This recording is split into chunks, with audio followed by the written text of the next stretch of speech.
بر محمد و آل محمد صلوات اللہ.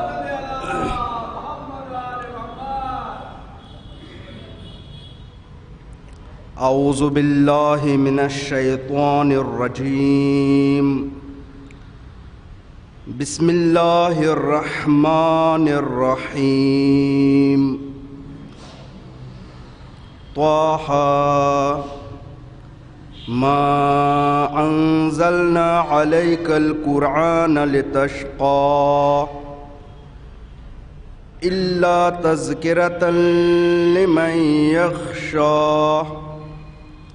تنزیلا ممن خلق الارض والسماوات العلی الرحمن علی العرش استوى له ما في السماوات وما في الأرض وما بينهما وما تحت الثرى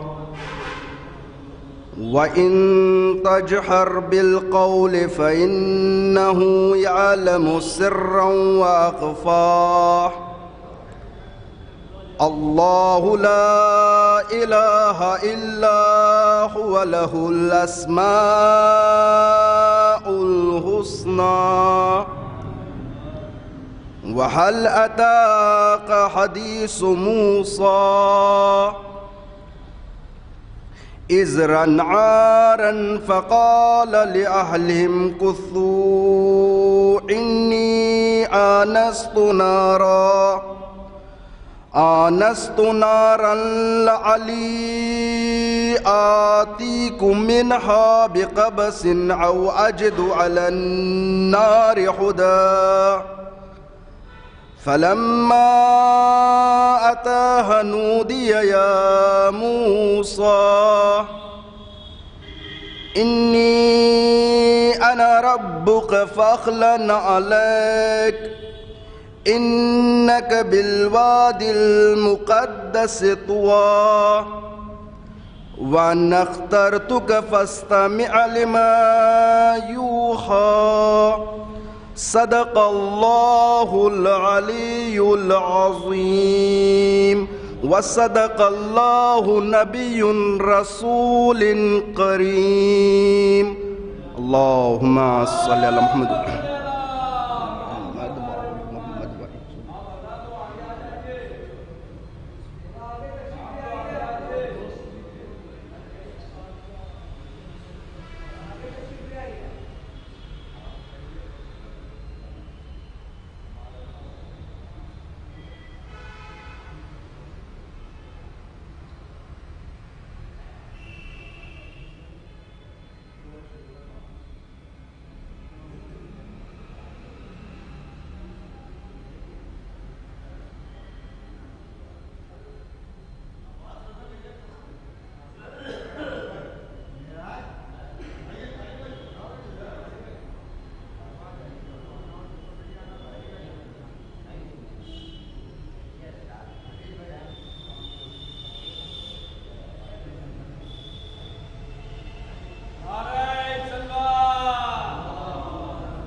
ہاں مجھے معلوم.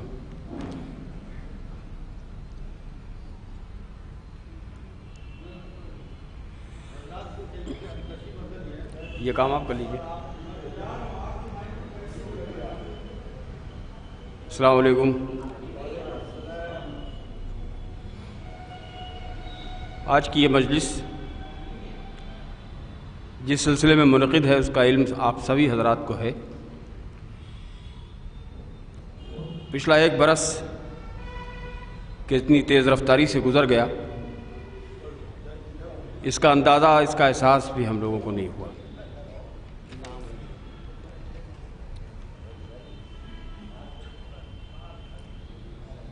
چچا امیر حیدر، میں چچا کہنے سے گریز کرتا رہا ہوں. اس کی وجہ ہے کہ امیر حیدر صاحب قبلہ مجھے اپنا چھوٹا بھائی کہہ کے پکارتے ہیں، لیکن اس کے باوجود چونکہ ایک خلقت ان کو چچا کہہ کے مخاطب کرتی ہے، اس لیے میں بھی چچا ہی کہتا ہوں ان کو. ان کا غم آج پھر تازہ ہو رہا ہے. ان کی اہلیہ اور ان کی بہو دونوں پچھلے برس جس حادثے کا شکار ہوئے. موت برحق ہے اور ہر شخص کو آنی ہے، لیکن کچھ اموات ایسی ہوتی ہیں، کچھ رحلتیں ایسی ہوتی ہیں جن پر نہ تو یقین آسانی سے آتا ہے اور نہ ہی اس غم کو آسانی سے بھلایا جا سکتا ہے. امیر حیدر صاحب قبلہ کا یہ غم، جو ان کی اہلیہ کا بھی غم ہے، ان کی بہو کا بھی غم ہے، اس میں ہم سب لوگ برابر کے شریک ہیں. اس کی وجہ سچائی یہ ہے کہ ایک نہ ایک دن تیری سرحد سے گزر جانا ہے. ایک نہ ایک دن تیری سرحد سے گزر جانا ہے. زندگی تیری محبت میں ہی مر جانا ہے. اور سب مسافر ہیں، سواری ہے یہ مٹی کا بدن، اس سواری سے بہرحال اتر جانا ہے. اللہ تبارک و تعالیٰ نے جب ایک فرشتہ اس کام کے لیے مبعوث فرمایا کہ اسے اعزاء اور اقربا کے درمیان سے کسی کی روح قبض کر کے لانا ہے، تو وہ فرشتہ بڑا پریشان ہوا. اس نے کہا یا رب العالمین، میرے لیے تو صاحب اتنی لعنت ملامت ہوگی کہ میری تو پوری عبادتیں بیکار ہو جائیں گی.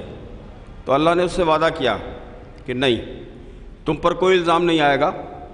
میں ایسی سبیل بنا دوں گا جس سے تم پر کسی طرح کا الزام نہیں آئے گا. کوئی نہ کوئی سبیل، اب چاہے وہ حادثہ ایکسیڈنٹ کا ہو، بیماری ہو، اس طرح کا جو ہماری چچی کے ساتھ ہوا، یہ حادثہ ہو، کوئی نہ کوئی حادثہ ایسا بن جاتا ہے کہ کوئی نہیں کہتا کہ صاحب فرشتہ روح قبض کر کے لے گیا. سب یہ کہتے ہیں کہ یہ حادثہ ہو گیا اور وہ ہم سے ہمارے درمیان اور نہیں رہے. بہرحال یہ مجلس ہے، ایک بار آپ لوگ سورہ فاتحہ کی تلاوت فرما لیں، سب سے گزارش کرتا ہوں. یہ موبائل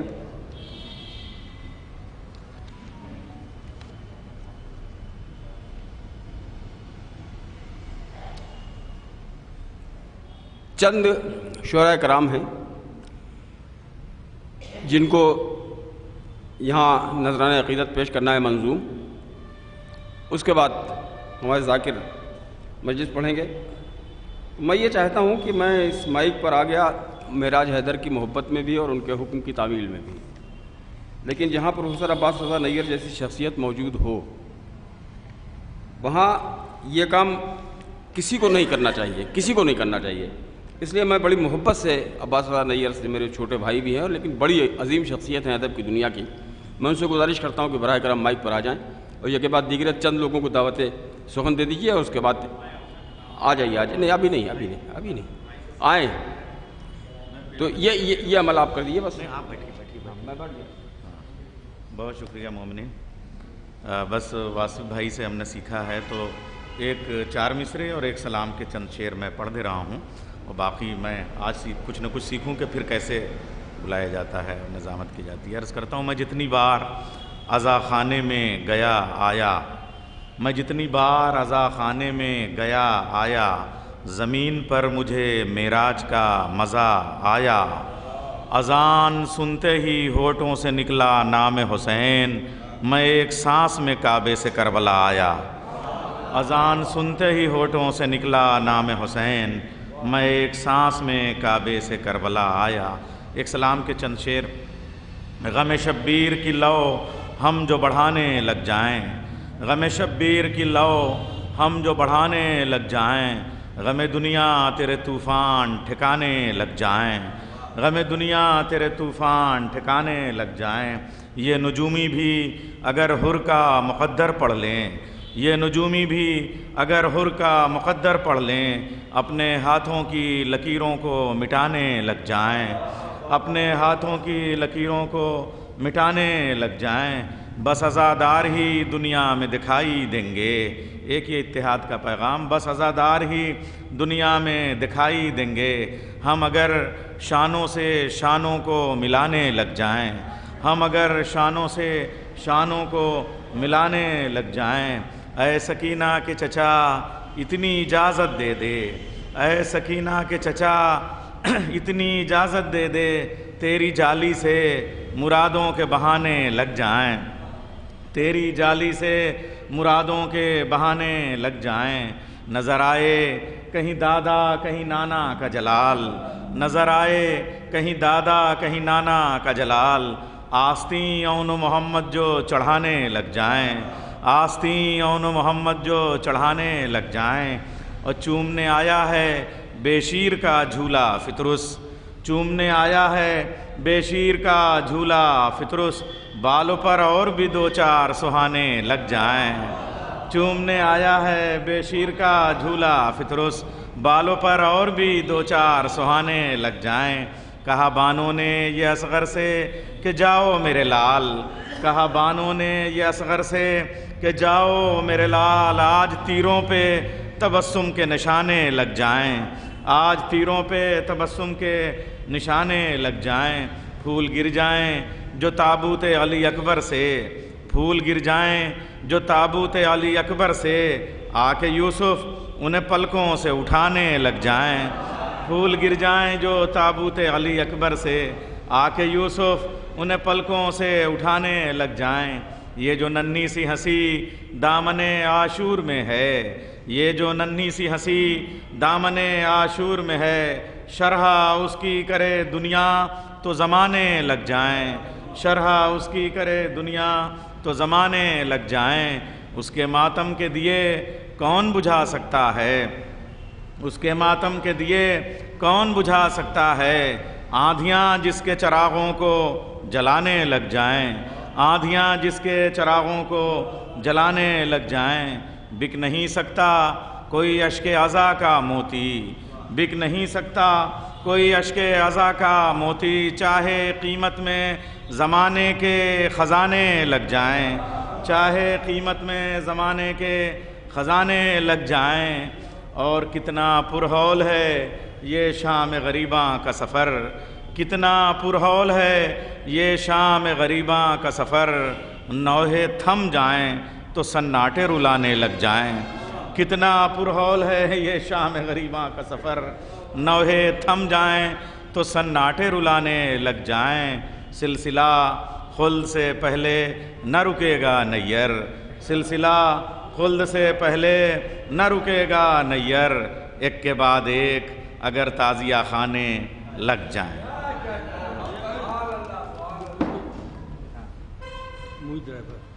اچھا میں ایک شاعر کو، اب اس میں دیکھیں وقت بھی کم ہے اور جناب کو سننا ہے، بس خالی نام ہی پکار دینا ہے۔ آئیے، ربائی کو صرف ویژن نہیں بلکہ مشن بنا کے ربائی کے لیے کام کرنے والا ہمارے شہر کا اکلوتا چراغ جناب معید رہبر صاحب سے میں گزارش کروں گا کہ وہ تشریف لے آئیں۔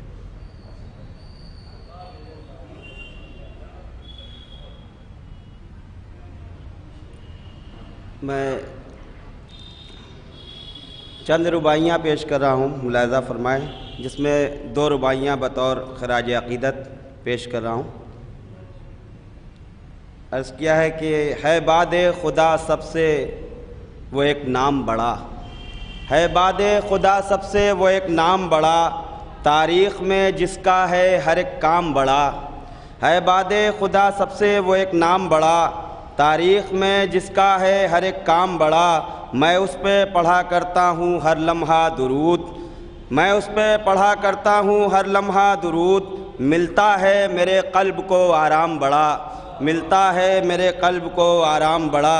ایک رباعی اور ملاحظہ فرمائے کہ سدرا سے بڑھا رب جہاں تک پہنچا، سدرا سے بڑھا رب جہاں تک پہنچا، معراج میں وہ عرش و جناں تک پہنچا، سدرا سے بڑھا رب جہاں تک پہنچا، معراج میں وہ عرش و جناں تک پہنچا، جبریل ہیں بے بس یہ سند کافی ہے، جبریل ہیں بے بس یہ سند کافی ہے، مت پوچھو کہ انسان کہاں تک پہنچا، جبریل ہیں بے بس یہ سند کافی ہے، مت پوچھو کہ انسان کہاں تک پہنچا۔ اور ایک رباعی یہ بھی ملاحظہ فرمائے کہ ایمان کا معیار ہیں شیر یزداں، ایمان کا معیار ہیں شیر یزداں، غارت گرے کفار ہیں شیر یزداں، غارت گرے کفار ہیں شیر یزداں، معلوم تھا یہ دشمن اسلام کو بھی، معلوم تھا یہ دشمن اسلام کو بھی، ایک لوہے کی دیوار ہے شیر یزداں، ایک لوہے کی دیوار ہیں شیر یزداں، اور ایک رباعی یوں ملاحظہ فرمائے کہ کب دونوں جہانوں کے چمن میں پایا، کب دونوں جہانوں کے چمن میں پایا، جو حسن شہنشاہ زمن میں پایا، کب دونوں جہانوں کے چمن میں پایا، جو حسن شہنشاہ زمن میں پایا، تقسیم ہوا ہے جو سراپائے نبی، تقسیم ہوا ہے جو سراپائے نبی، ہم نے وہ حسین اور حسن میں پایا، تقسیم ہوا ہے جو سراپائے نبی، تقسیم ہوا ہے جو سراپائے نبی، کب دونوں جہانوں کے چمن میں پایا، جو حسن شہنشاہ زمن میں پایا، تقسیم ہوا ہے جو سراپائے نبی، ہم نے وہ حسین اور حسن میں پایا، ہم نے وہ حسین اور حسن میں پایا۔ اور یہ دو رباعیاں بطور خراج عقیدت ملاحظہ فرمائیں۔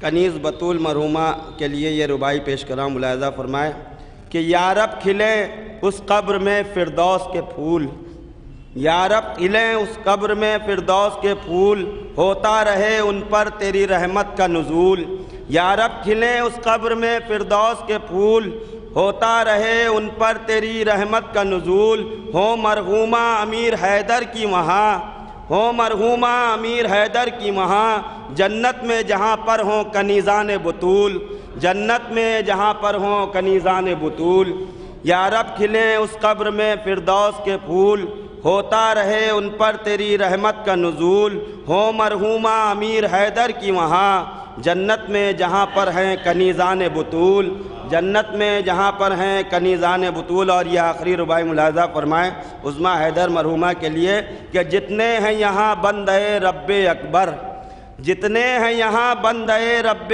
اکبر، آئی ہے دعا آج یہ سب کے لب پر، جتنے ہیں یہاں بندے رب اکبر، آئی ہے دعا آج یہ سب کے لب پر، کر اتنا کرم سیدہ زہرا کے طفیل، کر اتنا کرم سیدہ زہرا کے طفیل، فردوس مکینوں میں ہو عظمیٰ حیدر، فردوس مکینوں میں ہو عظمیٰ۔ بہت شکریہ۔ بہت بہترین رباعیاں، اور چاہے وہ ثنا کی رباعیاں ہوں، مدح ثنا کی، اور چاہے وہ تعزیت کی، اور اصل میں یہ چچا امیر حیدر اور معراج بھائی اور پورا گھرانہ، ان کے سارے بیٹے اور سارا سلسلہ، چاہے وہ سمدھیانہ ہو، ننیہال ہو، ددیہال ہو، اس گھرانے نے دولتیں تو خیر خاندانی رہی ہیں، مگر دولتیں چاہے دنیا میں اس کے پیچھے نہ پڑے، مگر محبتیں اور اتنی زیادہ کمائی ہیں کہ اگر زمین سے آسمان تک ڈھیر لگایا جائے تو شاید زمین کا دامن بھی کم پڑ جائے اور آسمان کی وسعتیں بھی کم پڑ جائیں۔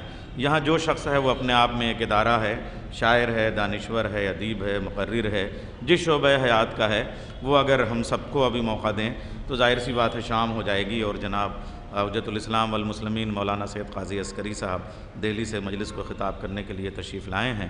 میں گزارش کروں گا، سندیلہ ایک ایسی بستی ہے کہ شاید لکھنؤ کے جو ہمارا چمن ہے اس کی قلمیں ملیح آباد سے آتی ہوں، لیکن دبستان لکھنؤ کی جو قلمیں ہیں وہ سندیلے سے بہت آئی ہیں۔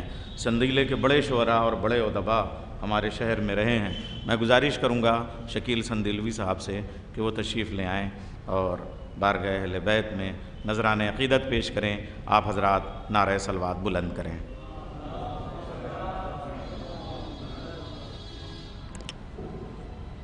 حضرات السلام علیکم ورحمۃ اللہ وبرکاتہ۔